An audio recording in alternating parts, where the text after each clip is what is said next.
Welcome, one and all, to another episode of Pacific 4 and 4 episode reviews.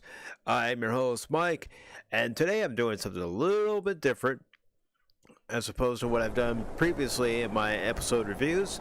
And today I figured that I would play Star Trek Online while reviewing the latest episode of Star Trek Discovery. Now, the title of this episode was called Sakul, and it picks up right after last week's episode, Terra Firma Part 2, where the crew of Discovery is celebrating the narcissist, the evil villain, Emperor Giorgio. I don't know why they would still be celebrating her, but they are. That's where the episode picks off. There's a conversation between Adira and Stamets, and we come to find out that Adira's boyfriend has decided to speak with her again. And also in this episode, the crew of Discovery go to, I believe it was the Beruvin Nebula, if I recall correctly. And that's where the source of the burn is. Now they get on to this ship once they set a course for this nebula, and this ship's run down because it's been in this nebula for 100 years, and the crew that decides to go on this away team are, of course, Michael Burnham, Dr. Colbert, and Captain Saru. And that leaves Ensign Tilly in charge. Now, as you recall, earlier in the season, if you've been watching any of these reviews, or if you've been watching Discovery, you know that Ensign Tilly was granted the position of first officer after Michael Burnham lost trust from both Saru and the Admiral. So you've got Tilly in charge, although I don't like that decision. I don't feel that in an actual military situation an ensign would even be given that position, and when there are higher ranking officers who would be more qualified for that position. I mean, you want me to be honest? If she, and I just got off this course, but that's okay, I'll just restart this. But if she gets command while the captain and two other officers are on an away team mission, then the same thing should have happened to poor Harry Kim on Voyager. Harry Kim, the only thing he got command of was the Night Watch. And the poor guy never even got it promoted once during the whole run of the series. But anyways, they beam on to the ship, and immediately they see that something's wrong. Michael Burnham's wearing a red robe, Dr. Culber is a Bajoran, and Saru is all of a sudden human. And long story short, the reason why that's happening is because as soon as they beamed over to the ship that's sending this distress signal, and it's been sending this distress signal for the last 100 years, the computer on board the ship automatically disguised them of, their actual forms, being human and being Kelpian, and instead give them an appearance that would have them blend with the holodeck program that's been going on this ship for the last hundreds of years. Or I should say 100 years, not hundreds of years. So, they're going around, they're trying to find where this life sign is. And this life sign is the only Kelpian left. And you come to find out that this Kelpian that's left is actually, he's actually got the mind of a 4 or 5 year old. So, his mother, who was dying, who sent the transmission, who we've already seen earlier on in the season. She set up this program to help educate him and keep him occupied during this whole crisis. Well, there's another crisis brewing, and that happens to be the situation that, and I just did it again, right near the finish line. That's okay, third time's a charm, right? But, there's another crisis brewing, and that crisis isn't just the radiation that's gonna be has returned, affecting not only the away team, but the ship. But the fact that because when the crew first entered this nebula that the ship is in, and drained the shield, and the only way the away team was even able to get onto the ship to begin with was from help from Booker, since his ship is smaller, faster, more maneuverable. But anyways, I might just cut to the chase here. Let me just get this started. Whoa! Got hit by the snowball and I'm going off like molasses. But anyways, Osiris plays a part in this episode because the Admiral Corps has been tracking Discovery's jump signatures when they use the sword drive to jump to different locations. So we've got that going on in this episode. There's a lot going on in this episode,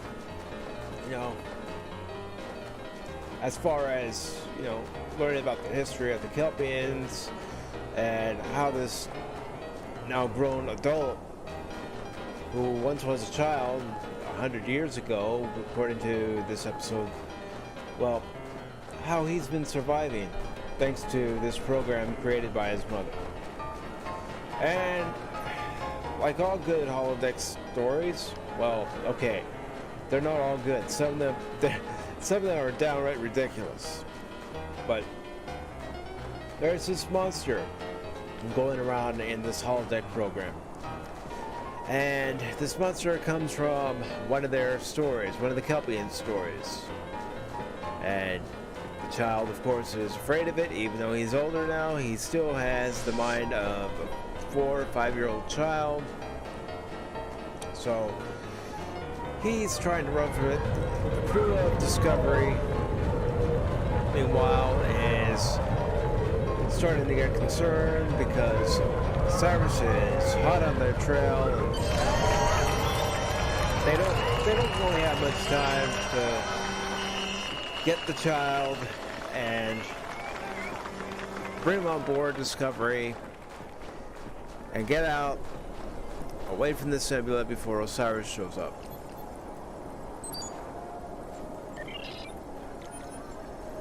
Okay, and that's done.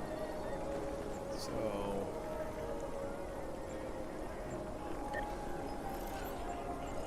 one second here. Alright.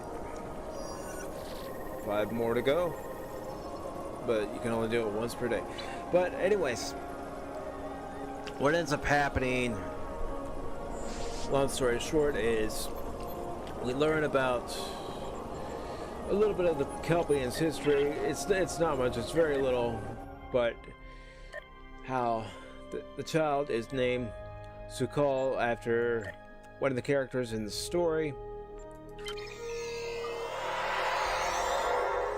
And, with Osiris coming, tracking their jump signatures, she eventually gets there, and something happens in this episode that I'm sorry, I'm just getting real tired of it. And it's not just this series, it's happened in previous Trek series, and that's why I'm just, getting tired of the same old trope, the same old story. Osiris is able to find Discovery, and, they still have to get the away team, they still have to get Sukal onto the ship, and Discovery isn't able to jump out because they're trying to give themselves enough time to get the away team. Unfortunately, they don't have that time, so Booker again offers his ship and ends up going back into the nebula to get the away team. But unbeknownst to him, Adira had taken Jet Reno's comm badge after asking for it. So I shouldn't say that she took it, but anyways, she asked for Jet Reno's comm badge. And what ends up happening is Adira sneaks onto Booker's ship with some radiation medicine because this nebula, I know I didn't mention it, but I'll mention it now, this nebula is highly radioactive. One of the reasons why it's affecting the shields. And she beams on board Booker's ship, and once they get close to where the away team is, once they get close to where the away team is, she makes her appearance on Book's ship and beams over with the medicine to locate the away team and get them back. Meanwhile, back on Discovery, Discovery is taken over by the Admiral Core and Osira.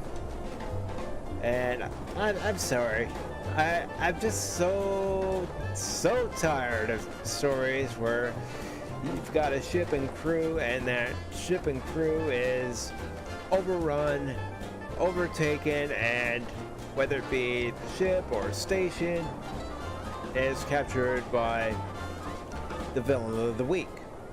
The magnificent Crabbery may be gone for now, So, but he will that ends up return. happening. His tenacity Adira knows no bounds. locates Michael Burnham, Glory to the gets her Crabbery. on board the ship. Wondering how well everyone's Saru and Dr. Culver, they agree to stay behind, but they know they won't last but a day or two without proper treatment from the radiation.